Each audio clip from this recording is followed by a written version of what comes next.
గురుమండ అధ్యక్షులు ప్రకాష్ రావు గారికి, ఇంకా సంఘ పెద్దలకు, కమిటీ వారికి అందరికీ ప్రభు అయిన యేసుక్రీస్తు నామములో వందనాలు తెలియజేస్తున్నాను. అలాగే ఆయా చోట్ల నుండి విచ్చేసిన ప్యారిస్ పాస్టర్స్కి, అలాగే నాకు తెలిసిన కొంతమంది సిఆర్లు ఉన్నారు ఇక్కడ, వారికి నా ప్రత్యేకమైన వందనాలు. అలాగే నేటి కాలంలో ప్రపంచ ప్రఖ్యాతిగాంచిన సువార్త గాయకులు, సంగీత దర్శకులు, అనేక అద్భుతమైన క్రైస్తవ సాహిత్యానికి ప్రాణం పోసిన గనులు, గొప్పవారు, నిజంగా వారు పాడుతున్నా, వారు మాట్లాడుతున్నా అద్భుతమైన క్రైస్తవ లోకం ఉలుక్కుపడే అంత అద్భుతమైన కృపనిచ్చి ఇటీవల కాలంలో చాలా అద్భుతంగా దేవుడు వాడుకుంటున్నారు.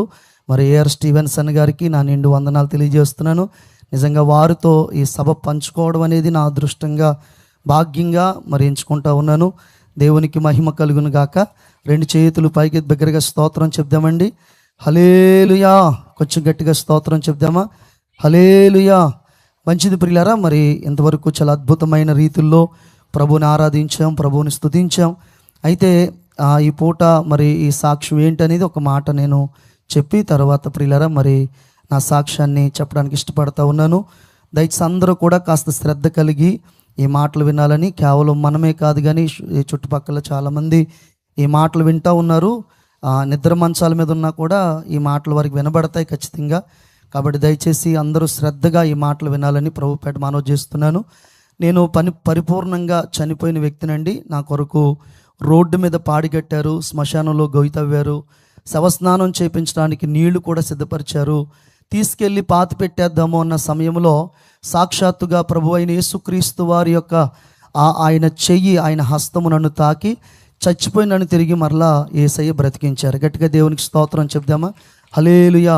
అది ఎలా జరిగిందో, ఏం జరిగిందో, యేసుక్రీస్తు ప్రభువారు ఒక మట్టి జీవితానికి, మానవ జీవితానికి ఎటువంటి జీవాన్ని పోయగలడో అనే విషయాన్ని ఈ పూట సాక్ష్య రూపంలో మరి నేను మీకు తెలియజేయడానికి ఇష్టపడతా ఉన్నాను. కాస్త శ్రద్ధగా ఈ మాటలు వినాలని మనవి చేస్తూ ఒక మాట పరిశుద్ధ గ్రంథంలో చదువుకుందామండి. 103వ కీర్తన 4వ చరణం. 103వ కీర్తన 4వ చరణం. 103వ కీర్తన 4వ చరణం. సమాధిలో నుండి నీ ప్రాణమును విమోచించున్నాడు. చాలండి, ఈ మాట నా జీవితాన్ని ఎంత ప్రభావితం చేసిందో, ఈ పూట ఇక్కడ నిలబడి మాట్లాడడానికి ఆధారమైందో, ఈ మాట ద్వారా దేవుడు ఏం చేశాడో అనే విషయాన్ని తెల్లతేటగా మీకు పంచుకోవడానికి ఇష్టపడతా ఉన్నాను. ఎవరు కూడా మరి గలిబిలి చెందొద్దు. జాగ్రత్తగా ఈ మాటలు వినాలని, నా వైపు చూస్తూ ఈ మాటలు వినాలని ప్రభుపేట మనవి చేస్తున్నాను. ఒకసారి స్తోత్రం చెప్దామా? హల్లెలూయా. నా వైపు చూస్తూ ఈ మాటలు వినాలని ప్రభుపేట మనవి చేస్తున్నాను. మాది పశ్చిమ గోదావరి జిల్లా వీరవాసరం మండలం రాయికుదురు అనే గ్రామం అండి. ఆ గ్రామంలో మా తల్లిదండ్రులకు మేము 5గురు సంతానం. 5 కూడా మగపిల్లలమే, ఆడపిల్లలు లేరు. మా నాన్నగారు, మా అమ్మగారు కూడా చేసే వృత్తి ఏంటంటే మగ్గం నేస్తూ ఉండేవారు, నేత నేస్తూ ఉండేవారు. ప్రియులరా, మనకు కులాలతో పని లేదు కానీ పూట మీకు అర్థం అవటం కోసం చెప్తున్నాను. నేను పద్మశాలి కులానికి చెందినవాడిని. మా నాన్నగారు, మా అమ్మగారు మా ఊరిగినప్పటి నుంచి వారు నేత పని మీద ఆధారపడి ఆ పనినే కొనసాగిస్తూ ఆ పనిలోనే కొనసాగుతూ ఉండేవారు. మా జీవితంలో ఎప్పుడు కూడా ఈ చేనేత కార్మికులు అనబడిన వారికి విపరీతమైన కరువు అనేది మమ్మల్ని ప్రభావితం చేస్తూ ఉండేది. వారానికి ఒక పూట మాత్రమే మేము భోంచేసేవాళ్ళం. మిగతా రోజులన్నీ పస్తులే ఉండేవాళ్ళం. మా మేనత్త రైస్ మిల్లో పనిచేసేవారు. ఆవిడ వస్తూ కాసిన నూకలు తీసుకొస్తే ఆ నూకల్ని మా అమ్మ ఉప్పేసి ఉడకబెట్టి, ఇది ఉప్మారా అంటే నిజమే కామాలని చెప్పి అది తిని ఆ రీతిగా మా ఆకలి తీర్చుకుంటూ మా రోజులు గడుపుకుంటూ ఉండేవాళ్ళం. మా జీవితంలో ప్రియమైన దేవుని బిడ్డలారా, ఎప్పుడైనా సంతోషం కలిగిన సందర్భాలు, ఆనందపడిన సందర్భాలు ఉన్నాయంటే పండగలు వచ్చినప్పుడు మేము చాలా సంతోషించేవాళ్ళం. ఎందుకంటే ఆ పండగ సమయాల్లో ఈ నేత నేర్పించుకునే సావుకారులు కాస్త కొంచెం డబ్బులు ఎక్కువ ఇచ్చేవారు. ఆ డబ్బులతో మా ఇంట్లో పిండి వంటలు చేసేవారు. మేము అనుకునేవాళ్ళం ఇలాగే ఉంటుందేమో, ఇలాగే సాగుతుందేమో అనుకునేవాళ్ళం. కానీ ఆ 4 రోజులు గడిచిన తర్వాత యథావిధిగా మా జీవితంలో కరువు అనేది మమ్మల్ని పరిపాలన చేస్తూ ఉండేది. ఈ రీతిగా ఉన్న సమయంలో మా నాన్నగారు మమ్మల్ని పెంచడం కోసం చెయ్యని ప్రయత్నం అంటూ ఉండేది కాదు. మా ఊరికి 7 కిలోమీటర్ల దూరంలో దగ్గులూరు అనే ఊరు ఉంది. మన భీమవరం నుండి పాలకొల్లు వెళ్తూ ఉంటే మధ్యలో తగులుతుంది. అక్కడ ఈ నూలుకి రంగులు అద్దటం అనే పని నేర్పిస్తున్నారంటే మా ఊరు నుంచి 10 మంది వెళ్ళారు. ఆ 10 మందిలో మా నాన్నగారు కూడా వెళ్ళారు. 10 రోజులు అక్కడ పని నేర్పించిన తర్వాత తిరిగి వచ్చేస్తూ ఉంటే మా నాన్నగారిని పిలిచి 300 రూపాయలు చేతిలో పెట్టారు. మా నాన్నగారు చాలా ఆశ్చర్యంగా చూస్తూ ఉన్నారు. ఎందుకే అలా చూస్తున్నావంటే, అయ్యా ఈ 10 రోజులు నేను కష్టపడినందుకు ఇచ్చారా ఈ డబ్బులు, లేకపోతే ఏంటనంటే, లేదు లేదు రోజుకు ₹300 ఇస్తాను, నువ్వు బాగా కష్టపడితే ఇంకా ఎక్కువ డబ్బులు ఇస్తానంటా ఉన్నారు. వాస్తవంగా దినాల్లో కూలి పని ఎంత అంటే ₹30, ఇంకా ఎక్కువ అంటే ₹50 ఉండేది. అయితే ఆ రోజున అన్ని రూపాయలు మరి చేతిలో పట్టుకోగానే మా నాన్నగారికి ఆనందానికి, సంతోషానికి అవధులు లేవు. ప్రియమైన దేవుని బిడ్డలారా, మరి ఆ రోజు శనివారం పాలకొల్లో మార్కెట్ జరుగుతుంది. నేరుగా మార్కెట్కి వెళ్ళి ఒక సంచి నిండా రైస్ తీసుకొని, మరొక సంచి నిండా కాయగూరలు సరుకులు తీసుకొని, సాయంత్రం 5 కావస్తూ ఉంది. ప్రియులరా, మా నాన్నగారు ఆ మాత్రం దూరంలో నుంచున్నారు మా ఇంటికి. మా అమ్మగారు చూస్తూ ఏడుస్తూ ఉంది. దగ్గరికంట వచ్చిన తర్వాత, ఎందుకు లక్ష్మి ఏడుస్తున్నా, ఏమైందని అంటే, మా అమ్మ చెప్తుంది, ఇలాంటి ఒక రోజు నా జీవితంలో వస్తుందని కానీ నేను చూస్తాను కానీ ఇప్పుడు అనుకోలేని చెప్తా ఉంది. ఎందుచేత అంటే ప్రియులారా, మా చేతికి ₹10 ఇచ్చి కొడు దగ్గరికి వెళ్ళి మంచుని పట్టరా, కారం పట్టరా, ఉప్పు పట్టరా అంటే, ఆ కొట్టు వాళ్ళు ఆ డబ్బులు మా మొఖాన్ని వేసి కొట్టేవారు, ఏమవుతాయి ఇట్లుగా అని చెప్పి. ఎంత వస్తే అంత ఇవ్వండి అని బతిమాలుకుని తెచ్చుకున్న బాపతే తప్ప ఏనాడు సమృద్ధిగా తీసుకొచ్చిన రోజులు, బాగా తీసుకొచ్చిన రోజులు మా జీవితంలో లేవు. ఆ రోజున ఆ విధంగా తీసుకురావడం మాకెంతో సంతోషం అనిపించింది. ఆ రాత్రి మమ్మల్ని అందరినీ లైన్గా కూర్చోబెట్టి మా అమ్మ అన్నం వడ్డిస్తూ చెప్తుంది, అరే నిన్నటిదాకా నూకలతోనే కడుపు నింపుకున్నారు కానీ ఈ పూట మంచి అన్నం దొరికిందిరా, జాగ్రత్తగా తినండిరా అంటుంటే మాకు చాలా సంతోషం అయిపోయి, ఆనందం అయిపోయి, ఆ రోజు ఇంక ఇలాగే ఉంటుంది మా జీవితం అని అనుకుంటూ మా కన్నీళ్ళే ఆ కంచంలో పడతా ఉంటే వాటిని ముద్దలుగా చేసి తింటూ సంతోషించాం, సంబరపడ్డాం, ఆనందపడ్డాం. కానీ ఆ సంతోషం, ఆనందం ఎన్ని రోజులు ఉందంటే కేవలం మోనాల ముచ్చటగానే మిగిలిపోయింది ప్రియులరా. ఆ రీతిగా ప్రియులరా మా జీవితం కొనసాగుతున్న క్రమంలో మరి ఆ విధంగా కొనసాగుతున్న క్రమంలో జరిగిన పరిస్థితి ఏంటంటే, మా నాన్నగారితో పాటు తమ్ముడుగురు పనికి వెళ్ళేవారు. పని అయిపోయిన తర్వాత తిరిగి వచ్చేస్తున్న క్రమంలో, ఇప్పుడంటే ఎక్కడ పెడితే అక్కడ బ్రాందీ షాపులు కానీ అప్పట్లో సారా దుకాణాలు ఉండే, నాటు సారా తీసి అమ్మేవారు. లంకల కోడేరు సెంటర్లో ఒక దుకాణం ఉండేది. ఈ తమ్ముడుగురు అందులోకి వెళ్ళి త్రాగుతుండేవారు. మా నాన్నగారు బయట కూర్చునేవారు. ఒక రోజున అన్నారు, నువ్వు బయట కూర్చోవడం ఎందుకు, మాతో పాటు లోపల రమ్మని. లోపలికి వెళ్ళిన తర్వాత త్రాగుడే అలవాటు లేని మా నాన్నగారికి వారు త్రాగుడు అలవాటు చేయడం ప్రారంభించారు. వారు కొద్దో గొప్ప త్రాగి ఇంటికి వచ్చి భార్య బిడ్డలతో బాగానే ఉండేవారు, కానీ మా నాన్నగారు అప్పుడే అలవాటు చేసుకున్నారేమో, విపరీతంగా త్రాగడం మొదలెట్టారు. ఎంతగా త్రాగేవారంటే చేతుల డబ్బులన్నీ చెల్లా చెదురుగా జల్లేసేవారు. అక్కడ ఉన్న వారందరికీ ఆ త్రాగుడు పోయిపించేవారు. మా నాన్నగారికి ఇంతకంటే వెడల్పున బల్ల సైకిల్ ఒకటి ఉండేది. ఆ సైకిల్ త్రొక్కుంటూ మా ఇంటికి రావాలంటే లంకలు కూడా రైల్వే ట్రాక్ దాటిన తర్వాత రోడ్డు పక్కన పడిపోయేవారు. రాయకుదురు నుంచి పాలకొల్లు, పాలకొల్లు నుంచి రాయకుదురు వెళ్ళి వచ్చేవారు ఉంటే, అది మాకు తెలిసిన వారు ఉంటే వారు చెప్పేవారు, పలానా చోట మీ తమ్ముడు పడిపోయాడని మా మేనత్ చెప్తే మా మేనత్ మాకు చెప్పేది. 5 కిలోమీటర్లు నడుచుకుంటూ వెళ్ళి ఆ బల్ల సైకిల్ లెగ తీసుకుని వాళ్ళు వీళ్ళ సాయం పట్టుకొని ముందు మాత్రమే ఆ బలమే పడుకోబెట్టి తల చేత్తో పట్టుకొని ఒక దిక్కు మొక్కు లేని అనాథ శవనాలు తీసుకొస్తారో అలా ఇంటికి తీసుకొచ్చేవాళ్ళు. ఇంటికి తీసుకొచ్చి నూతుగాడు కూర్చోబెట్టి బింది మీద బింది నీళ్లు పోసి, మత్తు దిగేదాకా నీళ్లు పోసి, మత్తు దిగిన తర్వాత తల్లినలుగురం కూర్చొని ఏడ్చేవాళ్ళం. నాన్న నిన్నటిదాకా మరి సమృద్ధిగా అన్నం తిన్నాం, ఈ పరిస్థితి ఏంటి అని ఏడుస్తూ ఉంటే మా నాన్నగారు మా నెత్తిమే చెప్పేవారు, ఇంకెప్పుడు త్రాగని ఇదే చివరి రోజు అనేవాడు. కానీ సాయంత్రానికి యథావిధిగా త్రాగుడికి వెళ్ళిపోతూ ఉండేవారు. కాబట్టి మా పరిస్థితులు మొదటి కంటే మరింత భయంకరంగా మారిపోయి, మా నాన్నగారు వస్తున్నారంటే చాలా 5 చోట్ల పారిపోయేవాళ్ళం. అంతేకాదు ప్రియులరా, మా నాన్నగారు మరి త్రాగి భయంకరంగా మా అమ్మగారిని కొడతా ఉండేవారు. మాకు అన్నం లేక తలకో ప్లేటు పట్టుకుని 5 అన్నదమ్ములం కూడా ఆ ఇంటికి వెళ్ళి మాకు ఆకలేస్తుంది, కొంచెం అన్నం ఉంటే పెడతారా అని అడుక్కు తినే పరిస్థితి మా జీవితంలో ఏర్పడిపోయింది. అలాంటి పరిస్థితుల్లో మా జీవితం కొనసాగుతున్న క్రమంలో గవర్నమెంట్ వారు మమ్మల్ని ప్రేమించి 3 సెంట్లు స్థలం ఇచ్చారు.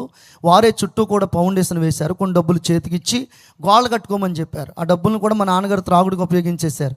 ఇక చేసేదేమీ లేక నాయనమ్మ, అమ్మగారు కలిసి తాటగులతో ఇల్లు కట్టారు. ఆ ఇల్లు ఎలా ఉండదంటే, ఎండ కాస్తే లోపలంతా ఎండే ఉండేది, వర్షం కురిస్తే లోపలంతా వర్షమే ఉండేది. అర్ధరాత్రి అపరాత్రి వర్షం వస్తే మమ్మల్ని అందరినీ ఒక మూలకి చేర్చి తాను మాత్రం వర్షంలో తడుస్తూ, కోడి తన పిల్లల్ని ఏ రీతిగా రెక్కల కింద భద్రపరుస్తుందో అలాగుని మమ్మల్ని భద్రపరుచుకుంటూ మా జీవితాల్ని కొనసాగిస్తూ ఉండేవారు.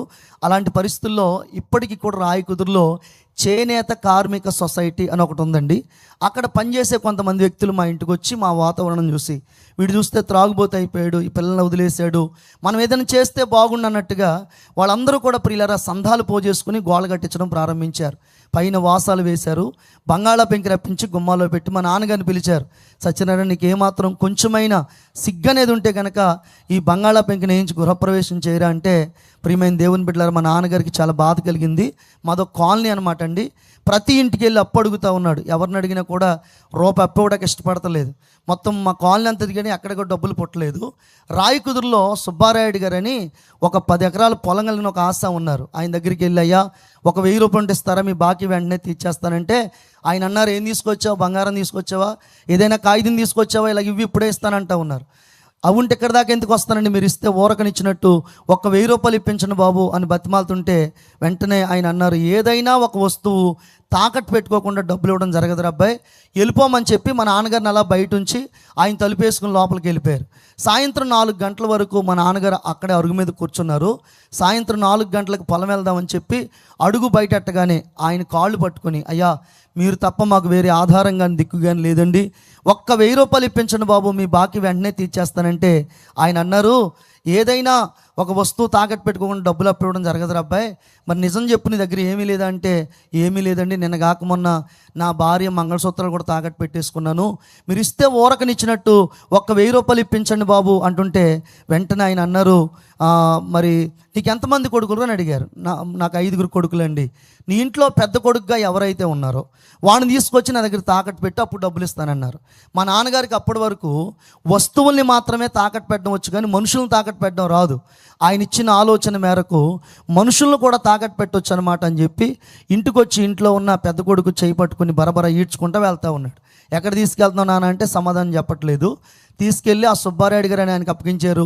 ఆయన డబ్బులు ఇచ్చారు. మా నాన్నగారు ఇంటికి వచ్చేసారు. ఎందుకు ఇచ్చారో తెలియదు, ఎందుకు డబ్బులు ఇచ్చారో తెలియదు, ఎందుకు తీసుకొచ్చారో కూడా తెలియదు. రాయకుదురులో ఇప్పటికీ కూడా మండువా లోగిళ్ళని మయంగా ఖాళీ ఉండి చుట్టూ 14 గదులు ఉంటాయండి. బంగారం అనుకోండి బీరువాలో పెడతారు, కాగితం అయితే ఏ పరుపు కింద పెడతారు. కానీ మనిషిని ఏం చేస్తారంటే ఇంట్లో పని మనిషిగా ఉపయోగిస్తారు. తెల్లవారుజామున 4 గంటలకు లేపుతారు, ప్రతి గది తడిగుట్టు పెట్టి తొడవమని చెప్తారు, అంట్లు తోమని చెప్తారు, బట్టలు ఉతకమని చెప్తారు. ఇవేమీ చేత కాకపోతే కొడతారు, తిడతారు. పోన్లే కష్టపడితే కడుపు నిండా అన్నమైనా పెడతారంటే ఉదయం మిగిలింది రాత్రికి పెడతారు, రాత్రి మిగిలిన మరుసటి రోజు పెడతారు. అది మిగిలితే పెడతారు, లేకపోతే లేదు. ఇలాగే ప్రియులారా ఎండాకాలం వచ్చింది. ఎండాకాలంలో మామిడి పళ్ళు సీజన్ కదండి. ఒక డజన్ మామిడికాయలు తెచ్చుకుని డైనింగ్ టేబుల్ పెట్టుకున్నారు. ఈ అబ్బాయి ఆ మామిడికాయలను చూస్తూ ఎప్పుడు చిన్నప్పటి నుంచి మామిడికాయలను చూడడమే తప్ప ఏనాడు ఓ మామిడికాయ తినేరగను, ఓ మామిడికాయ ఇస్తారు చాలా జాగ్రత్తగా తినాలని ఆ తలుపు పక్కన నిలబడి ఎప్పుడు ఇస్తారని చూస్తూ ఉంటే వారు ఒక్కొక్కటి కట్ చేసి తింటున్నారు తప్ప మామిడికాయ కాదు కదండి, మామిడికాయ మొక్క కూడా పెట్టలేదు. ఏడుస్తూ ఉన్నాడు. ఒరే ఇలా రారా అని చెప్పి వారు తిని పడవేసిన ఎంగిలి తొక్కలు టెంకలన్నీ ప్లేట్లు వేసి దీన్ని శుభ్రం చేసుకురా అంటే ఆ ప్లేట్ తీసుకుని వెనక భాగంలోకి వెళ్ళి ఎక్కెక్కి పడి ఏడుస్తూ కనీసం ఒక మామిడికాయ ముక్క తినడానికి కూడా నోచుకోలేనంత దౌర్భాగ్యమైన బ్రతుక అని బాధపడుతూ వారు తిని పడవేసిన ఆ ఎంగిలి తొక్కలు తింటూ ఈ పూటకు ఒక మామిడికాయని రుచి చూడగలిగాను అని సంతృప్తి చెందిన ఆ వ్యక్తి ఎవరో కాదు, నేనే ఆ వ్యక్తిని. ప్రియులరా, మా నాన్నగారు నన్ను ఒక వస్తువుని తాకట్టు పెట్టినట్లుగా 1000 రూపాయలు తాకట్టు పెట్టేశారు. మా ఊర్లో ఒక ఆనవాయితీ ఉంది. ఏంటి ఆనవాయితీ అంటే సంవత్సరానికి ఒకసారి చాలా పెద్ద పండగ జరుగుతుంది. అది జరిగినప్పుడు ఇంట్లో ఉన్న పని మనుషులు కానీ పాలేరు కానీ ఇంటికి పంపించేస్తారు. ఆ రోజు నన్ను కూడా నువ్వు వెళ్ళిపోవచ్చు బాబు అన్నారు. చాలా సంతోషం అయిపోయింది. సాయంత్రం 7:30 టైం అవుతా ఉంది. 2 జతల బట్టలు చేతికి ఇచ్చారు. కొత్త బట్టలు చూడగానే సంవత్సరం పని కష్టాన్ని మర్చిపోయాను. ఎందుచేతంటే మేము బట్టలు నేసేవాళ్ళం, చీరలు నేసేవాళ్ళం, తాణులు నేసేవాళ్ళం, ఇంకా ప్రియులరా నరసాపురం లుంగీలు కూడా నేసేవాళ్ళం. ఈ వెనకాల కూడా నేస్తారు చాలామంది, మా బంధువులు ఉన్నారు చాలామంది ప్రియులరా. అయితే నరసాపురం లుంగీలు కూడా నేసేవాళ్ళం. అయితే మా జీవితంలో ఎప్పుడు కూడా మేము నేసిన తానులోంచి ముక్కట్ చేయించుకొని చొక్కా కుట్టించుకోవడం ఎరగమండి. ఎప్పుడు కూడా ప్రియులరా ఆ యొక్క చీరల్లో ఒక చీర మా అమ్మగారు ధరించడం ఎప్పుడు చూడలేదు. మా మేనత్త రైస్ మిల్లో పనిచేసినప్పుడు ఆ చినిగిపోయిన బట్టలు ఓనర్ గారి పిల్లలు తీసుకొచ్చి ఇస్తే అవి కుట్టుకుని తొడుక్కునే వాళ్ళని తప్ప ఏనాడు కూడా కొత్త బట్టలు అనేవి మాకు తెలిసేది కాదు. ఆ రోజున ఆ బట్టలు చూడగానే చాలా సంతోషపడుతూ ఓ జత బట్టలు కట్టుకున్నాను, మరో జత బట్టలు సంచిలో పెట్టుకున్నాను. వెళ్ళిపోరా అబ్బాయి అన్నారు. ఇలాగే రోడ్డు ఉంది, మెట్లు దిగి వెళ్ళిపోతా ఉన్నాను. ఆ రోజు పండగ దినం కనుక చాలా ఆహ్లాదకరంగా ఉంది. నేను 30 రూపాయలు జేబులో పెట్టుకుని 30 ఆలోచనలు మదిలో పెట్టుకుని మా అమ్మకి ఏం తీసుకెళ్ళాలి, మా తమ్ముళ్ళకి ఏం తీసుకెళ్ళాలి, ఎన్నో ఆలోచనలు మదిలో మెదులుతున్నాయి. అడుగులు ముందుకేస్తా ఉన్నాను. ఈ లోపల నా ముందుకి ఒక వ్యక్తి వచ్చి నిలబడ్డారు. ఎవరని చూస్తే ఎవరో కాదు, మా నాన్నే. నా కోసం వచ్చావా నాన్న, నన్ను తీసుకెళ్తాకు వచ్చావా, అమ్మ ఎలాగుంది, తమ్ముళ్ళు ఎలాగున్నారు, సంవత్సరం అయిపోయింది నాన్న నీ ముఖం చూసి అని చాలా ఆప్యాయంగా ప్రేమగా దగ్గరికి వెళ్ళి మా నాన్నగారిని అలా గట్టిగా కౌగిలించుకున్నాను. అప్పటికి ఆయన బాగా త్రాగేస్తున్నారు. పిల్లలు నా చబ్బ పట్టుకుని ఇలా పక్కకు లాగంటాడు, ఒరే నిన్ను ఇంటికి తీసుకెళ్తాక రాలేదురా, మరో చోట తాకట్టు పెట్టడానికి వచ్చాను రా అన్నారు. మా నాన్నగారిని 2 కాళ్ళు పట్టేసుకుని, అలా కాదు నాన్న, సంవత్సరం అయిపోయింది అమ్మని చూసి తమ్ముళ్ళని చూసి, ఈ రాత్రికి అమ్మాలతో ఉంటాను, రేపొద్దున్న నువ్వు ఎక్కడైతే అక్కడ ఉంటానంటే ఏమాత్రం కనికరించకుండా నన్ను బరబరా ఈడ్చుకుంటా వెళ్ళి ఆ ఇంటి ఎదురున్న సుబ్రహ్మణ్యం గారు అని ఒక ఆయన ఉన్నారు, ఆయన దగ్గర నన్ను తాకట్టు పెట్టేశారు. ఆయన 1500 ఇస్తానన్నారట. ఆ 1500 తీసుకుని మా నాన్నగారు వచ్చేసారు. ఆ రాత్రి బయట వాళ్ళని ఎవరిని కూడా లోపల రానివ్వరు, పండగ దినం కనుక. ఒక గేదెలు పాకుంటే గేదెల పాకలో ఉండరా అన్నారు. ఆ గేదెల పాకలు అదంతా రొచ్చుతో నింపబడిపోయింది. ఓ బాగలో నిలబడి ఎక్కెక్కిపడి ఏడుస్తూ ఉన్నాను.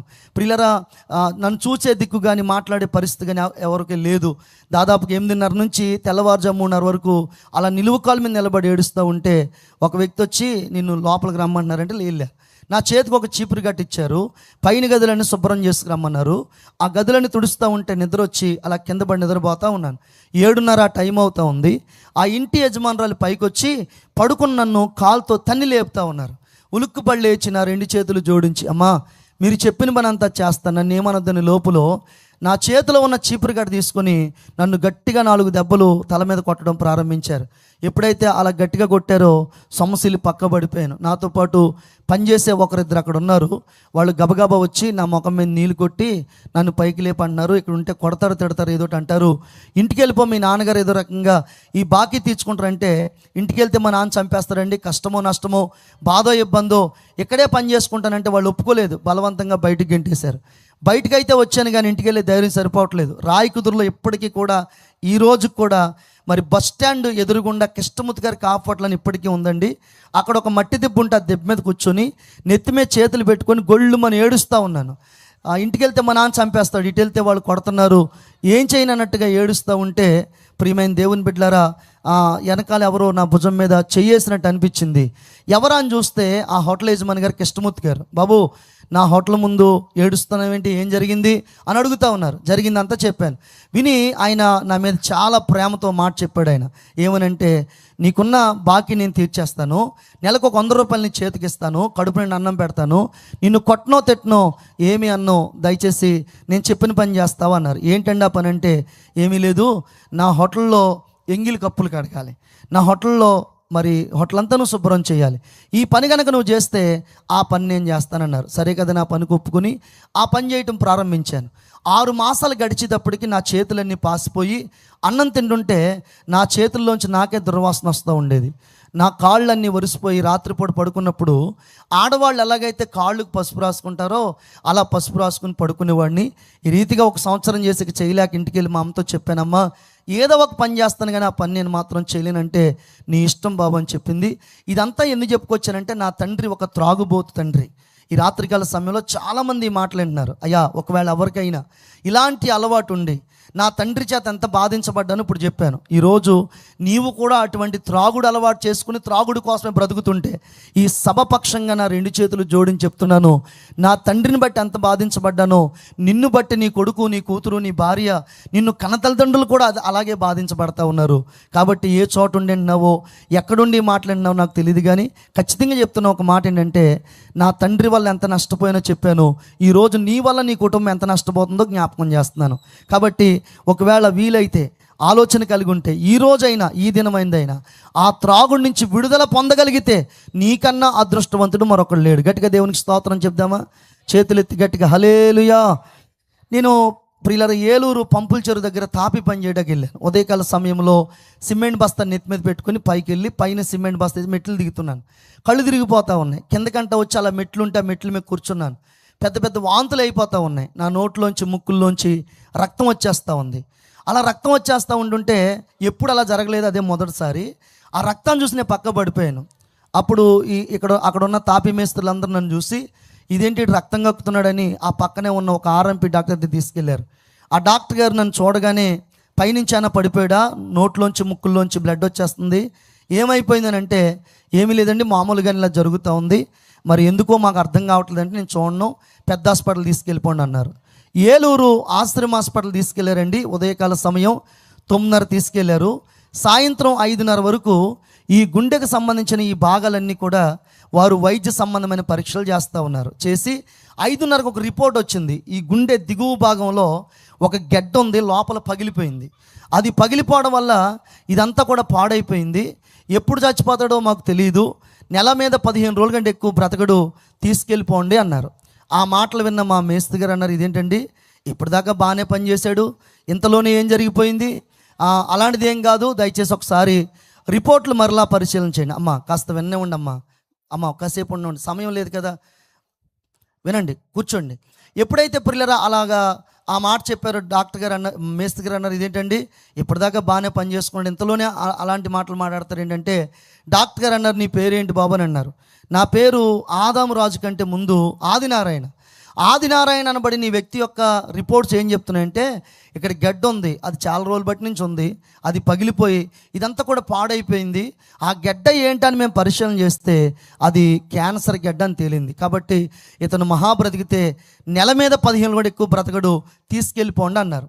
ఆ మాటలు విన్న మా మేస్త్రి గారు వణుకుపోతూ, డాక్టర్ గారు 2 చేతులు పట్టుకుని, అలా కాదండి, ఓ 10,000 రూపాయలు నేను ఖర్చు పెడతాను, కాస్త వైద్యం చేయండి అంటే, 10,000 కాదు కదా, 10 లక్షలు ఖర్చు పెట్టినా ఇతను బాగుపడ్డు, 10 రూపాయల మందులు కూడా నేను రాయను, తీసుకెళ్ళిపోమంటే ఇంటికి తీసుకొచ్చేసారు, మా అమ్మగారికి అప్పగించారు.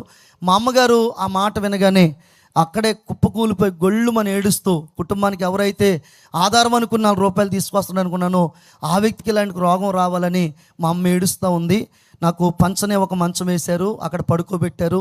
దగ్గితే చాలు, తుమ్మితే చాలు అంతంత రక్తం నా నోట్లోంచి పడిపోతూ ఉండేది. ప్రియులారా, మా అమ్మగారు గిన్నె తీసుకొచ్చి అందులో పక్కన పెడితే అందులో వామిటింగ్ చేసుకుంటూ ఉండేవాడిని. 10 రోజుల వరకు మా అమ్మగారు అన్ని పరిచర్యలు చేశారు, నా దగ్గరికి వచ్చేవారు, మాట్లాడేవారు. 10 రోజుల తర్వాత ఎవరేమన్నారో తెలీదు, ఇలాంటి బరకం ఒకటి తీసుకొచ్చి ఇదే నా మంచం అయితే ఇలా చుట్టూ కట్టేశారు. అప్పుడు దాకా మా అమ్మ నాతో మాట్లాడితే ధైర్యంగా ఉండేది. ఎప్పుడైతే అలా బరకం కట్టేశారో అప్పుడు దాకా ఉన్న ధైర్యం కోల్పోయింది, నాకేదో జరిగిపోయింది అందుకే ఇలాగ బరకం కట్టేశారని నేను లోపలే కుమిలిపోతూ ఏడుస్తూ ఉండేవాడిని. ఈ భాగంలో చాలా బాధ వచ్చి అమ్మ అమ్మ అని కేకలు పెడతా ఉండేవాడిని, ఏడుస్తూ ఉండేవాడిని. కానీ ఎప్పుడు కూడా మా వాళ్ళు ఎవరు వచ్చేవారు కాదు. ఎందుకంటే చుట్టుపక్కల అందరూ చెప్పారంట, క్యాన్సర్ అనే వ్యాధి వచ్చింది కాబట్టి అది మీకు వచ్చేద్ది, రేపన్న రోజున ఆడితో పాటు మీరు చస్తారా, చచ్చేవాడిని ఎలాగైనా సావనివ్వండి అని పూర్తిగా ప్రియుల దగ్గరికి వెళ్ళొద్దని చెప్పి ఇతరులు చెప్పడంతో ఆ మాటలకి మా వాళ్ళు రావడం మానేశారు. దయచేసి ఒక మాట చెప్తున్నాను, క్యాన్సర్ అనేది అంటువ్యాధి కాదు. దయచేసి చాలామంది క్యాన్సర్ వచ్చిన వాళ్ళతోటి చిన్న చూపు చూడడం, వాళ్ళని పక్కన పెట్టేయటం, వేరే విధంగా చేస్తూ ఉంటారు. దయచేసి సమపక్షంగా చేతులెత్తి జోడించి చెప్తున్నాను, ఆ రోగం కంటే ముందు మీరు మాట్లాడే మాటలు, మీరు చూపించే ఆ చిన్న చూపు ముందుగానే వాళ్ళని చంపేద్ది. కాబట్టి అలాంటి పనులు ఎవరు కూడా చేయొద్దు. వాళ్ళతో ధైర్యంగా చెప్పండి, వాళ్ళతో సహవాసం చేయండి, వాళ్ళతో మాట్లాడండి, వాళ్ళు కొన్ని రోజులు బ్రతుకుతారు. గట్టిగా స్తోత్రం చెప్దామండి, హల్లెలూయా. అయితే ప్రియులారా, నన్ను అయితే అలాగే పక్కన పెట్టేసి ఇతరులు చెప్పిన మాటలను బట్టి కనీసం దగ్గరికి రాకుండా మా అమ్మ అయితే వచ్చేది, అన్నం పెట్టేది. ప్రియులారా, అన్నం కూడా ఎలా పెట్టేదంటే, అది వరకు చూడండి ఈ ఫ్రిడ్జులు ఇవి లేని కాలంలో ఉట్టి తెలుసు కదా మీకు, అలాంటి ఉట్టి తీసుకొచ్చి దాంట్లో ప్లేట్ పెట్టి గ్లాస్తో నీళ్ళు పెట్టి అన్నము కూర అన్నీ అందులో పెట్టి ఆ బరకం అవతలే ఉండి లోపలికి అందించేది. లాకనండి పొడుగ్గా ఉంటుంది, మేము మగ్గం నేటకు ఉపయోగిస్తాం. ఆ లాక్కి చివర గుడుపు తగిలించి ఆ బయటే ఉండి లోపలికి అందించేది. అందుకుందాం కానీ చేయి జాపి లోపల గ్లాసు నీళ్ళు అందులో ఒలిగిపోయి అన్నము నీళ్లు కూర ఒకటి అయిపోయి ఆ ప్రియులరా తినడానికి లేక ప్లేట్ పక్కనే పడేసేవాడిని. ఏడ్చిన రోజే కానీ ఏడవని రోజు ఉండేది కాదు. ఇవాళ ఈ మై కట్టుకుని ఇలా చెప్తున్నాను కానీ ఆ రోజు నేను అనుభవించింది నరకం, భయంకరమైన బాధ, వర్ణనాతీతమైన పరిస్థితి. ఏమండి, నేను చాలా దైవభక్తి భావాలు కలిగిన వాడిని కాబట్టి నాకు ఆ వ్యాధి రాగానే ఎన్నో రకాలుగా నా నోటి నుంచి ఎన్నో మాటలు ఉచ్చరించాను. కానీ ఏ రోజు ఏ దినమందు నాకు ఎటువంటి ప్రియులర ప్రతిఫలం కనబడలేదు. నా దినాలన్నీ కూడా మంచం మీదే గడిచిపోతున్నాయి, అన్నీ నా మంచం మీద అయిపోతున్నాయి. చుట్టుపక్కల అందరూ తిడుతున్నారు, ఒరే నువ్వే జన్మ లేదో పాపం చేసుకుని ఉంటావురా, నీకు ఇలాంటి రోగం వచ్చిందిరా, నీలాంటి బ్రతకని కంటే చచ్చిపోవడమే మేలురా అంట మొదలెట్టేవారు. ఒకప్పుడు పనికి వెళ్తున్నప్పుడు అదే మనుషులు అనేవారు, ఏమని తెలుసా, ఒరే నువ్వు బాగా పని చేసుకుంటున్నావురా, మీ నాన్నలా త్రాగుడు అలవాటు చేసుకోలేదు అనేవారు. కానీ అదే మనుషులు అనేవారు, చిచ్చి నీది ఓ బతికేనా సావరాదా అంట మొదలెట్టారు. మనుషుల యొక్క నైజం ఎలా ఉంటుందంటే, నీకు బలం ఉందనుకో నీ చుట్టూ జనం ఉంటారు, నీకు ధనం ఉంటే నీ అంత తోడు లేడంటారు, నీవు పేరుంటే పొగుడుతారు, నేను ఉపయోగపడితే వాడుకుంటారు. కానీ నీ బలము, నీ ధనము, నీకున్న పేరు ఇవన్నీ పాడైపోయిన రోజున ఈ రాత్రి నేను మాట్లాడుతున్న ఈ మైక్ అయినా విలువ ఉంటుందేమో కానీ మనిషికి మాత్రం విలువ ఉండదు ప్రియులరా. ఆ రోజు నా పరిస్థితి కూడా ఎలా ఏర్పడింది, ఎప్పుడు చస్తాడా తీసుకెళ్ళి పాతి పెడదామని చూసే కుటుంబం, ఎప్పుడు చస్తాడా ఈ కంపు నుంచి విడుదల పొందని చుట్టుపక్కల వాళ్ళు. కాబట్టి ఇదంతా కూడా నేను చూసి బ్రతికే కంటే చచ్చిపోవడమే మేలు, ఎవరి కోసం బ్రతకాలి, ఎందుకోసం బ్రతకాలని అలాగే మంచం మీద దాదాపుగా నెల మీద ప్రియులరా 10 రోజులు రోజులు అయిపోయింది. ఇక డాక్టర్లు నా జీవితంలో చెప్పింది కేవలం 5 రోజులు ఉంది. ఈ 5 రోజుల్లో ఏం జరిగిందో ఆ సంఘటన చెప్పి నా సాక్ష్యాన్ని ముగించేస్తాను. ఈ 5 రోజుల్లో ఏం జరిగిందో కాస్త జాగ్రత్తగా వినండి. ఆ మంచం మీదే ప్రియులరా నేను భయంకరమైన బాధ అనుభవిస్తున్నాను. నా ముక్కుల్లోంచి నోట్లోంచి బ్లడ్ పడిపోతూ ఉంది. ఈ రంధ్రాలు పూడిపోయి నోడుతోనే గాలి పీల్చుకుంటూ ఉండేవాడిని. చాలా పర్యాయాలు నాకు అనిపించేది నేను ఇవాళే చచ్చిపోతానేమో, రేపే చచ్చిపోతానేమో అనిపిస్తూ ఉండేది. అయితే ఆ రోజు ప్రియులరా నెల 13వ రోజు వచ్చిందండి. నా మంచం చుట్టూ రక్తపు వాంతులు, నా దగ్గరికి ఎవరు రారు, నాతో ఎవరు మాట్లాడరు. ఎలకలుగా పడుకుని ఇలాగే బాధపడతా ఉన్నాను. కనురెప్ప లేపే ఓపిక అయితే లేదు, అలాగే బాధపడతా ఉన్నాను. నెల 13వ రోజు వచ్చిందండి. ఆ రోజు ఆదివారం వచ్చింది. ఆ రోజు ఈ రోజు వరకు నేను మర్చిపోలేను. మాది రాయకుదురు మిచ్చిరు కాలనీ అంటారండి. మా కాలనీకి చేర్చి ఒక చిన్నపేట క్రిస్టియన్ పేట ఉంది. చిన్నపేట మీ అందరికీ చాలామంది తెలుసు. అక్కడ లూథరన్ చర్చ్ ఉంది. ఇలాగే లూథరన్ చర్చ్ ఉంది. ఆ లూథరన్ చర్చ్ పైన ఎలాగైతే మైగ గొట్టాలు ఉన్నాయో అక్కడ కూడా మాకు మైగ గొట్టాలు ఉండే. అక్కడి నుంచి మాకు మాట పాట అన్నీ వినబడతా ఉండే. అలాగని మేము ఎప్పుడు ప్రార్థనకి వెళ్ళిన వాళ్ళం కాదు. మందిరం అంటే ఏంటో మాకు తెలియదు. ఏ పాస్టర్ గారు మా ఇంటికి వచ్చి మన ఎత్తిమే చేసిన ప్రార్థన చేసే సందర్భాలు లేవు. ప్రియులారా, మా జీవితంలో ఎప్పుడు కూడా బైబిల్ అంటే ఏంటో, వాక్యం అంటే ఏంటో కూడా మాకు తెలియదు. అయితే ఆ రోజు ఎవరో దైవజనులు దేవుని వాక్యం చెప్తున్నారు. ఏం చెప్తున్నారంటే మనం ప్రారంభంలో చదువుకున్న మాట 103వ కీర్తన 4వ వచనం మాట, సమాధిలో నుండి నీ ప్రాణమును విమోచించునడ అన్న మాట. ఆ మాట నా ప్రియులారా నాకు గట్టిగా వినబడతా ఉంది. ఇప్పుడు దాకా మీకు మైకులోంచి ఎలా వినబడుతుందో మంచం మీద నాకు అలా వినబడతా ఉంది.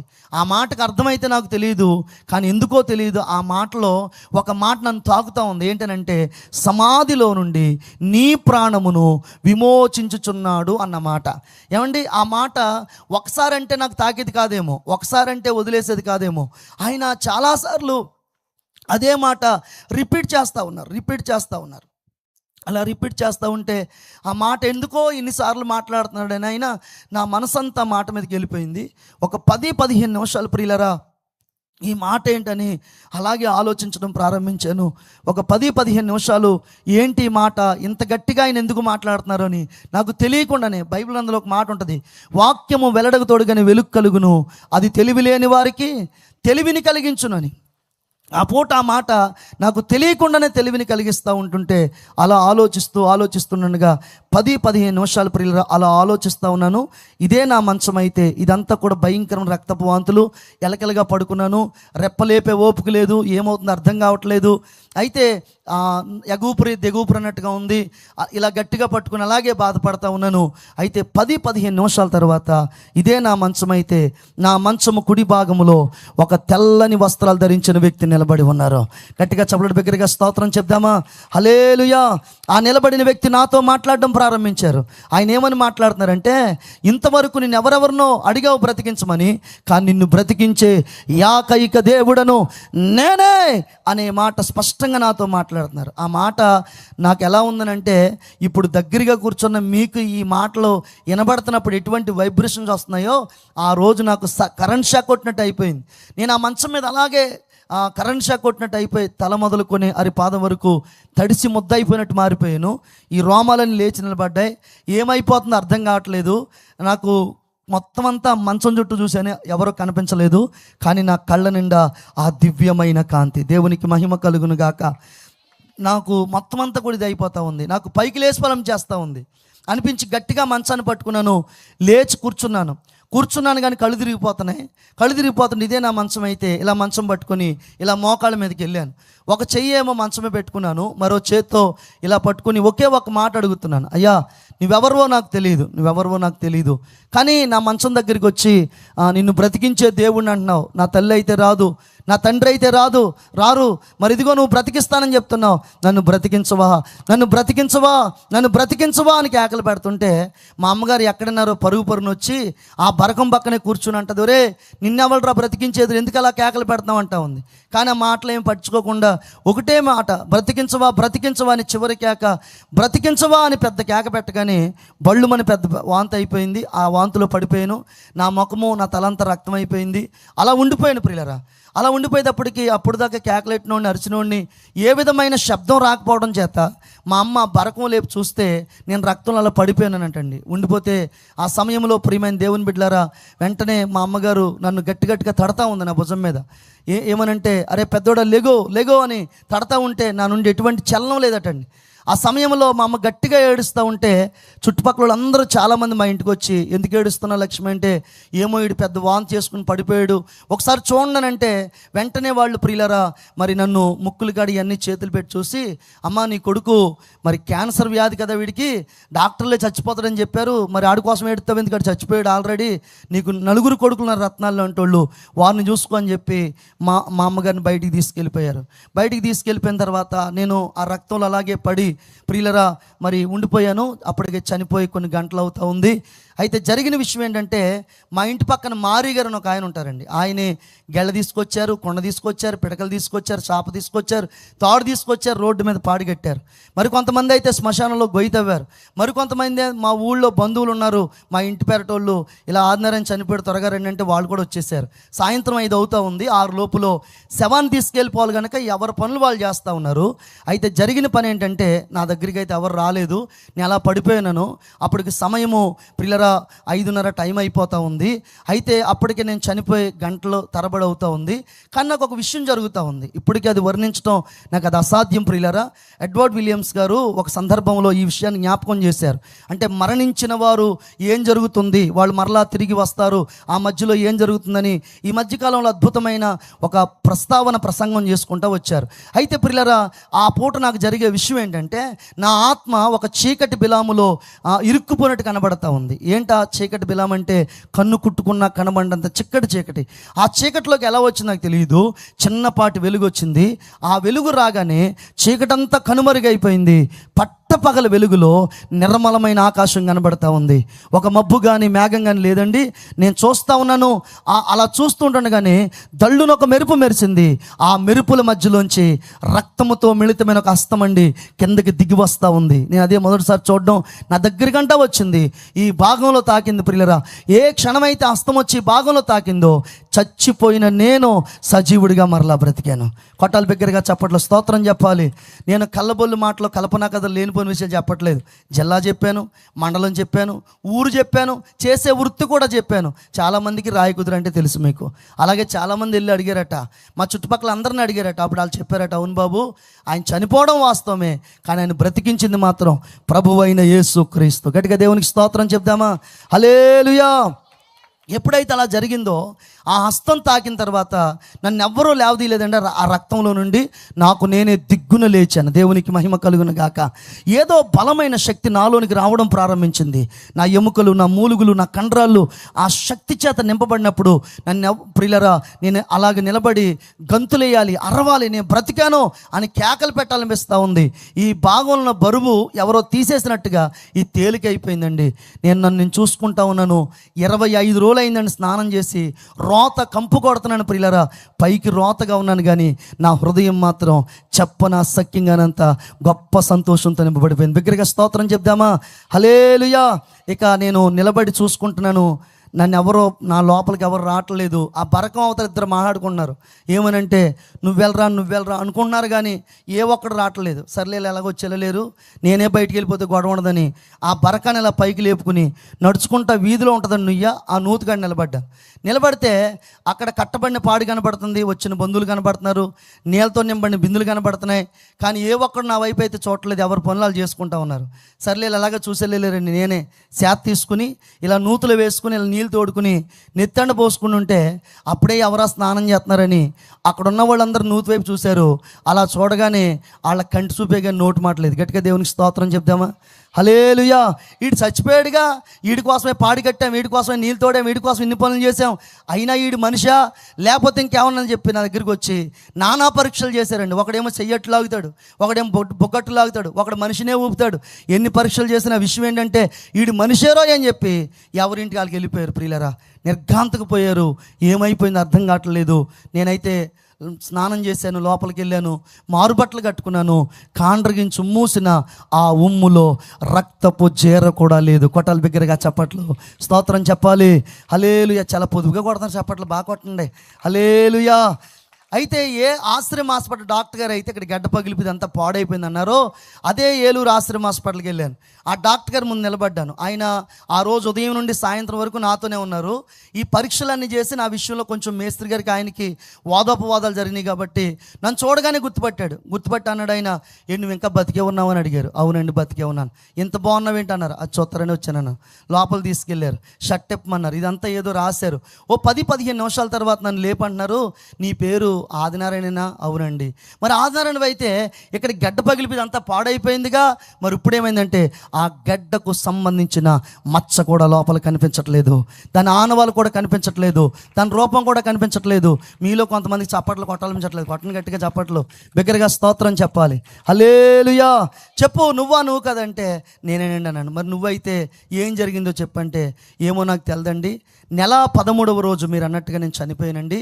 కానీ ఇప్పటికీ నాకు అర్థం కాని విషయం ఏంటంటే, ఒక హస్తం అండి ఆకాశం నుంచి కిందకి దిగి వచ్చిందండి, ఈ భాగంలో తాకిందని. అంటే కుర్చీలో కూర్చున్న డాక్టర్ గారు లేచి నిలబడ్డారండి. నిలబడటమే కాకుండా నన్ను రూమ్లో తీసుకెళ్ళిపోయారు, కుర్చీ వేసి కూర్చోబెట్టారు. అటు ఇటు తిరుగుతూ అంటున్నాడు ఆయన, పెద్ద పెద్ద కళ్ళు చేసుకుని. ఏంటి నిజంగా హస్తమే తాకిందా? అవునండి. ఆ హస్తం ఎవరిదో నీకు తెలుసా? నాకు తెలదండి. ఎప్పుడు వినలేదండి. ఆ హస్తం ఎవరిదో చెప్పనంటే, ఆ హస్తము నజరేయుడైన యేసుదే. ఆయన ఒక్కడు మాత్రమే మృతులను సజీవులుగా చేయగలిగిన వాడు. ఆయన ఒక్కరు మాత్రమే చనిపోయిన వారిని సైతం తిరిగి లేపగలిగిన వాడు. ఆయన పేరు నజరేయుడైన యేసు. బిగ్గరగా చప్పట్లు స్తోత్రం చెప్దామా? హల్లెలూయా. నిన్ను బ్రతికించింది యేసు, నీకు జీవాన్ని పోసింది యేసు, ఈ పూట ఇక్కడ నిలబెట్టింది సాక్షాత్తుగా ప్రభువైన యేసు క్రీస్తు. గట్టిగా స్తోత్రం చెప్దామండి. ఆ మాట చాలా రీసౌండ్ వస్తే అక్కడ చాలామంది నరుసులు చూస్తుంటే వాళ్ళు వెళ్ళిపోమని చెప్పి నా భుజం మీద చేసి, ఇంకో నాకు కూడా యేసుప్రభు గురించి తెలదు. ఎవరో పాస్టర్ గారు ఖాళీగా ఉంటారులేండి డాక్టర్ గారు అని చిన్న బైబిల్ ఇచ్చారు నాకు. చిన్న బైబిల్ ఇస్తే ఆ బైబిల్లో యోహాను సువార్త సందర్భంలో ఏమని రాయబడిందనంటే, అక్కడ రాయబడిన మాట, లాజరు చనిపోయి 4 రోజులు అయింది. యేసు ప్రభు వారు వచ్చి ఆ సమాధి ముందు నిలబడి, లాజరు బయటికి రానగానే లాజరు వచ్చి యేసు ప్రభు ముందు హాజరైపోయాడు. నేను అనుకున్నాను, ఇవన్నీ కథల పుస్తకాలు లేకపోతే ఇలా ఎందుకు రాస్తారు? నా వైద్య చరిత్రలో ఇంతకాలం నా సీనియర్లో ఎప్పుడూ కూడా చచ్చిపోయిన వాళ్ళు బతకలేదు, ఇదంతా అబద్ధం అని అనుకున్నాను. కానీ నాకు ఇప్పుడు అర్థమైంది, ఇది కథల పుస్తకం కాదు, సజీవమైన దేవుని వాక్యము. గట్టిగా దేవునికి స్తోత్రం చెప్పాలి. వాక్యము వెలుగై ఉండెను, ఆ వాక్యమే మనకి ఏమై ఉండెను? జీవమై ఉండెను. వాక్యములో ఉన్న ఆ జీవమే నిన్ను బ్రతికించింది, ప్రాణం పోసింది, నిలబెట్టింది. కాబట్టి నేను చెప్తున్నాను, యేసయ్య లాజరును చనిపోతే బ్రతికించాడని మన వాక్యం చదివాం. కానీ యేసయ్య లాజరును మాత్రం బ్రతికించడం కాదు, ఈ భూ ప్రపంచం మీద ఉన్న మానవ జాతి అంతటినీ బ్రతికించడానికి ఆయన సమర్థుడు, సర్వశక్తిమంతుడు. కాబట్టి ఈ పూట చెప్తున్నాను, ఇక నిన్ను యేసయ్య బ్రతికించాడు కాబట్టి ఈ రోజు నుంచి నువ్వు యేసయ్య కోసమే బ్రతకాలని చెప్పారు. నాకు మొట్టమొదటిగా సువార్త చెప్పింది ఎవరంటే ఒక డాక్టర్ గారు. ఆ మాట విన్నాను, ప్రియులారా, రిపోర్ట్ చేతి పట్టుకున్నాను, వెళ్ళిపోమని చెప్పారు. ఇక ఇంటికి వచ్చేసాను. మా అమ్మగారికి ఆ రిపోర్ట్ చూపించమ్మా, యేసుప్రభు ఎంత గొప్ప దేవుడమ్మా, ఏనాడు ఆయన మందిరానికి వెళ్ళలేదు, ప్రార్థన చేసుకోలేదు, యేసు అన్న మాట మన నోట రాలేదు, ఇదిగో ప్రభు నాకు ఎటువంటి రోగం లేదని రిపోర్ట్స్ వచ్చిందంటే, మా అమ్మాయి చింపేసి పొయ్యిలో పడేసింది. ఇంకోసారి యేసుప్రభు అన్నావనుకో నీ మాట మర్యాద తక్కదంది. అన్నాను. అంటావేంట్రా, మీ నాన్న అసలే త్రాగుబోతు, ఇప్పటికే మన బతుకులు అంతంత మాత్రంగా ఉన్నాయి, కాబట్టి ఓ పని చేయి, క్రిస్టమస్ వస్తుంది కదా, ఒక అట్టుపోలికలు కొనిస్తాను, అట్టుకెళ్ళి ఆ గుళ్ళో ఇచ్చేసి దండం పెట్టి వచ్చాను మా అమ్మ. నేను అన్నాను, చచ్చిపోయిన బతికితే అట్టుబలిగలు కాదమ్మ ఇవ్వడం, జీవితాలే యేసయ్యకి చేయాలి, బ్రతుకులే యేసయ్యకి సమర్పించాలి. మనం రేపు అందరం కలిసి ఇంటిండపాతం కలిసి మందిరానికి వెళ్దామంటే మా అమ్మంది, ఇంకొకసారి గనక యేసుప్రభు అన్నావనుకో నీ మాట మర్యాద తక్కదంది. నేనైతే ప్రియులరా అలాగే మరి నేను మా అమ్మతో చెప్పానమ్మా, అలా కాదమ్మా, మరి యేసుప్రభు సన్నిధిలో ఉండమమ్మా, ఎందుకంటే నన్ను బ్రతికించాడు కాబట్టి ఆయన కోసమే మనం బ్రతుకుదామంటే మా అమ్మంది, నువ్వు ఆనాడే చచ్చిపోతే మాకు ఈ గొడవేలు రేపని రంది. నిజమే, చచ్చిపోతే తీసుకెళ్ళి పాతి పెడదామని మీరు చూశారు, బతికుండగా నా పక్కన నిలబడి నిన్ను బ్రతికించే దేవుణ్ణి అని చెప్పారు. కాబట్టి ఆ యేసయ్య కోసమే నేను బ్రతుకుతానని కట్టు బట్టలతో ప్రియులరా మా అమ్మగారు నన్ను ఇంట్లోంచి బయటికి వెళ్ళిపోమన్నారు. ఎక్కడికి వెళ్ళాలో తెలియదు. మా కాలనీలో వెళ్తూ ఉంటుంటే అక్కడ ఒక మందిరం ఉంది. మన్నా మినిస్ట్రీ ద్వారా మన్నా ఫుల్ గాస్పల్ చర్చ్ అని ఒక మందిరం. అక్కడ మరి పాస్టర్ గారు సమాధానం గారు ఇప్పుడు లేరు, ఆయన ప్రభుని నిద్రించారు. ఆయన దగ్గరికి వెళ్తే ఆయన నన్ను చూసి యా బాబు ఎలా వచ్చావు అన్నారు. విషయం అంతా ఆయన చెప్పాను. ఆయన నన్ను గట్టిగా కౌగిలించుకొని నీకు పని చెప్తాను చేస్తావు అన్నారు. నాకు మంచి టైంలో దొరికావు, నేను అక్కడికి వెళ్తే అక్కడికి వచ్చి ఈ మాటలే అందరికీ చెప్తావా అంటే అందరికీ చెప్తానని చెప్పాను. అలాగే ప్రియులరా వీధుల్లో అక్కడక్కడ చిన్న సువార్త కూటాలని, కృతజ్ఞత కూడుకులని, కుటుంబ కూడుకులని పెడతా ఉంటే చాలామంది ప్రజలు యేసే దేవుడు యేసే దేవుడు అని ఒక ప్రవాహంలాగా దేవుని మందిరానికి రావడం ప్రారంభించారు. గట్టిగా స్తోత్రం చెప్దామా? ఏది వెలుగో, ఏది చీకటో, ఏది నిజమో, ఏది అబద్ధమో, ఏది వాస్తవమో, ఏది అవాస్తవమో ప్రజలు గ్రహించిన వారై అనేకులుగా మందిరానికి వస్తూ ఉంటే మా మందిరం నిండిపోయి బయట కూడా కూర్చునేవారు. అంతకుముందు 10-15 మంది ఉండేవారు. అలాంటి సమయంలో ప్రియులరా నేనైతే గుళ్ళో పడేడుతున్నాను, ప్రభువా అందరూ వస్తున్నారు కానీ మా వాళ్ళు ఎవరు రావట్లేదు నాయన, మా వాళ్ళని కూడా తీసుకురా నాయన ఏడుతూ ఉంటే నా పక్కన ఒక ఆయన ఏడుతున్నాడు. ఎవరని చూస్తే ఎవరో కదా మా నాన్న నువ్వు ఏడుతున్నావేంటి నాన్న, నువ్వు ఏడిపించే రకమే కానీ ఏడ్చే రకం కాదు కదా, నువ్వెందుకు ఏడుతున్నావంటే మా అన్నాడు, రే ఏ యేసు ప్రభు అయితే బ్రతికించాడో అదే యేసు ప్రభు నాతో కూడా మాట్లాడాడు, ఈ రోజు నుంచి త్రాగుడు మానేస్తున్నానని. మా నాన్న త్రాగుడు మానేయడండి. మా నాన్న త్రాగుడు మానేయటం మీకు ఎవరికి ఇష్టం లేదా? మరి కొట్టరే గట్టిగా చెప్పట్లో బిగ్గరగా స్తోత్రం చెప్పండి, హల్లెలూయా.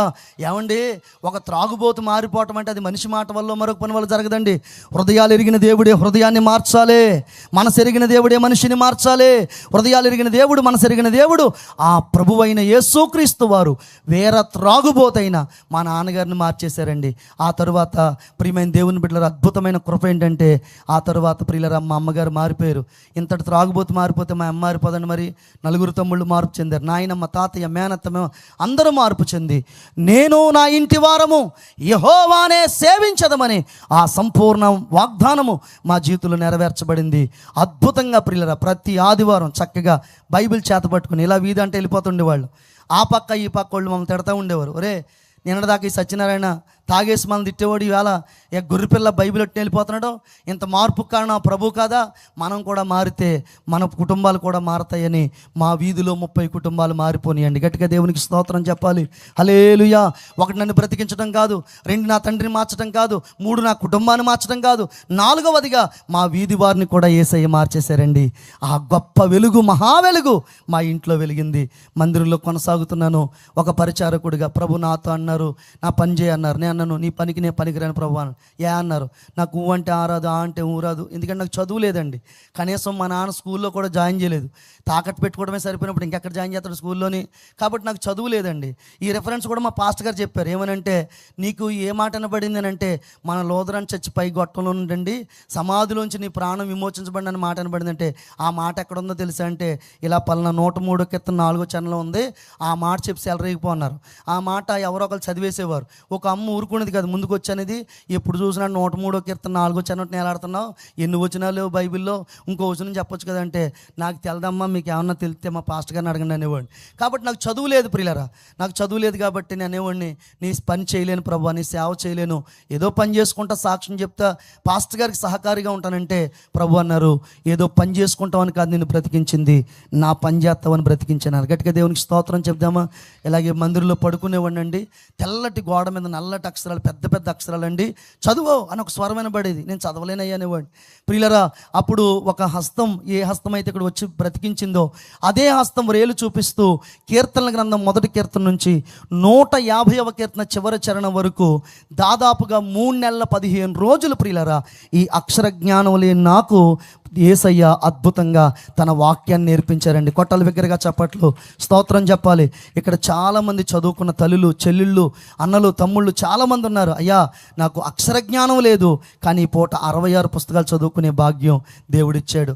ఆ తర్వాత నాకు పాటలు పాడడం వచ్చేది కాదు. నడిపించు నానవని ఒకే పాట వచ్చు, ఎక్కడికి వెళ్ళినా అదే పాడేవాడిని. ఇల్లు ఓపెనింగ్ అయినా లేకపోతే ఇంకోటైనా అదే పాడేవాడిని. అలా పాడుతూ ఉంటుంటే ఒక రోజున సమాధి పెట్టుకాడు పాడుతున్నాను సీరియస్గా. మా పాస్టర్ గారు పరిగెత్తుకుంటూ వచ్చి ఆగరబాబు బాబు అన్నారు. యాండ్ అన్నాను. ఏంటంటే పరదేశంలో ప్రియులారా పాడాలి కానీ నడిపించి నానా వంట వెంట ఇంకెక్కడ నడిపిస్తా చచ్చిపోయినాను అన్నారు. ఇక నేను గుళ్ళో పడి గొళ్ళుమని ఏడుతున్నాను, ప్రభువా ఆ పాట తప్పితే ఇంకో పాట రావట్లేదు నాయన, నాకు పాటలు కూడా నేర్పించయ్యా అంటే అద్భుతంగా ఏమండి సొంతంగా దేవుని మహాకృపను బట్టి మరి ప్రియులరా మరి అద్భుతమైన పాటలు కూడా ప్రభు కోసం పాడడానికి, దాంట్లో నా యొక్క మాదిరి నా యొక్క ప్రియులరా మరి ఆ పాడడానికి నన్ను ప్రోత్సాహకులు ఎవరంటే మరి దైవజనులు మరి ప్రియులరా ఏఆర్ స్టీవెన్స్ అన్నయ్య గారే. వారు పాటలు వింటూ ఎన్నో పాటలు వింటూ ప్రభు సన్నిధిలో పాడడానికి దేవుడు కృప చూపించారు. కృప కలుగును గాకని ఒక పాట మీరు చాలామంది వినే ఉంటారు. ఆ పాట ప్రభు నా చేత ఇలా ఎన్నో పాటలు ప్రియులరా. ఆ తరువాత నేను ప్రభు సన్నిధానంలో 1998 సంవత్సరం నవంబర్ 18వ తారీఖున ఏమండి నేను యేసుక్రీస్తు ప్రభు వారిని సొంత రక్షణగా అంగీకరించి నీటి మూలంగా బాప్తిసం తీసుకుని పరిశుద్ధాత్మాభిషేకం పొందుకుని మా పాస్టర్ గారి దగ్గర 4 సంవత్సరాలు నమ్మకంగా పరిచయం చేశాను. ఆ తరువాత ప్రియుల 2002 మే 22 నాకు వివాహం జరిగింది. చక్కటి భార్యను ప్రభు నాకు ఇచ్చాడు. నేను నా భార్య మరి భీమవరం మన్నా బైబిల్ కాలేజీలో మా ఆత్మీయ తండ్రి గారు బిషప్ దేవదాసయ్య గారు వారి దగ్గర 2 సంవత్సరాలు తరబిది పొంది ఏలంపూడి అనే గ్రామంలో సేవ చేస్తూ ఇలా గనులైన దైవజనులు ఏ ప్రాంతాలు పిలిస్తే ఆ ప్రాంతానికి వచ్చి నేటికి కూడా నేను ఆరాధించే దేవుడు సజీవుడైన దేవుడు, ఆయన మరణపు ముళ్ళును విరిచి మృత్యుంజయుడై తిరిగి లేచిన దేవుడు అని ప్రకటించే గొప్ప భాగ్యం ఇచ్చారు. ఈ సాక్ష్యం పట్టుకుని చాలా ప్రాంతాలకు వెళ్ళాను. ఇప్పటికీ దాదాపుగా ప్రియులరా 38 మంది క్యాన్సర్ రోగులు బాగుపడ్డారు. ఎలా బాగుపడ్డారు? నేను ఎత్తిమే చేసి ప్రార్థన చేస్తే కాదు సుమా, ఏ మైక్లోంచి అయితే ఆ రోజు ఆ మాట వచ్చి నన్ను బ్రతికించిందో, ఇలా సభలు ఏర్పాటు చేసినప్పుడు ఆ మాటలు విన్నప్పుడు ఆ మంచాల మీద అక్కడ ఉండి ఆయన్ని బ్రతికించేవంట ప్రభు, నన్ను కూడా బ్రతికించంటే ఆశ్చర్యకరమైన దేవుడు అనేకులను బ్రతికించాడు. ఈ సంవత్సరం అనగా 2025 సంవత్సరంలో గుడివాళ్ళలో ఒక అబ్బాయి అండి భయంకరమైన బోన్ క్యాన్సర్ వ్యాధితో బాధపడుతున్నప్పుడు ఇలా సాక్షిని ఆ అన్నయ్యను బ్రతికించావు కదా ప్రభువా, నన్ను కూడా బ్రతికించని ప్రార్థన చేస్తే ఇప్పుడు ఆ అబ్బాయి కూడా అద్భుతంగా బాగు చేయబడి వసంత కుమార్ అబ్బాయి పేరు, ఆయన కూడా బలమైన పరిచర్య చేస్తున్నాడు. గట్టిగా దేవునికి స్తోత్రం చెప్పండి, హల్లెలూయా. ఈ రీతిగా ప్రియులరా మరి ప్రభు అయిన యేసుక్రీస్తు వారు ఆశ్చర్యకరంగా నా జీవితాన్ని మలిచాడు, మార్చాడు. ఇది నా సాక్ష్యం. దేవుడి సాక్ష్యం దీవించును గాక. ఒక్కసారి అలా కళ్ళు మూసుకుంటారు, చిన్న ప్రార్థన చేస్తాను. మహాపరిశుద్ధుడా, ప్రేమగల తండ్రి, ఇప్పటి వరకు నాయన ఈ సజీవ సాక్ష్యాన్ని నీ ప్రజలకు తెలియజేయడానికి మీరు ఇచ్చిన కృప కొరకు స్తోత్రాలు నాయన. నా వెనుక నిలబడబోతున్న దైవజనులను మరింతగా మీరు బలపరచండి, కృపతో కప్పమని యేసు నామములో ప్రార్థించి అడిగి పొంది ఉన్నాము తండ్రి. మరొకసారి మరి నాకు అత్యంత ప్రియులు మణిశేఖర్ గారికి, రత్నాకర్ గారికి నా ప్రత్యేకమైన వందనాలు తెలియ. ఎందుకంటే 20 సంవత్సరాలు పైబడి వారితో పరిచయం. ఈ సభలో నన్ను కూడా వారు ప్రోత్సహించినందుకు వారికి నిండు వందనాలు. మరొకసారి మరి సిఆర్ గారికి, నడిపిస్తున్న వారికి నా ప్రత్యేకమైన వందనాలు. దేవుడి మాటలు దీవించును గాక. హలో, ఇంతవరకు చక్కటి అద్భుతమైనటువంటి సాక్ష్యాన్ని అందించినటువంటి దైవజనులు ఆదం రాజు గారికి ప్రత్యేకమైనటువంటి వందనాలు తెలియజేస్తూ ఉన్నాం. వీరు సాక్ష్యం వింటూ ఉండగా నాకు అనిపించినటువంటి పదం ఏంటంటే, నేను ఏడ్చిన చోటనే మన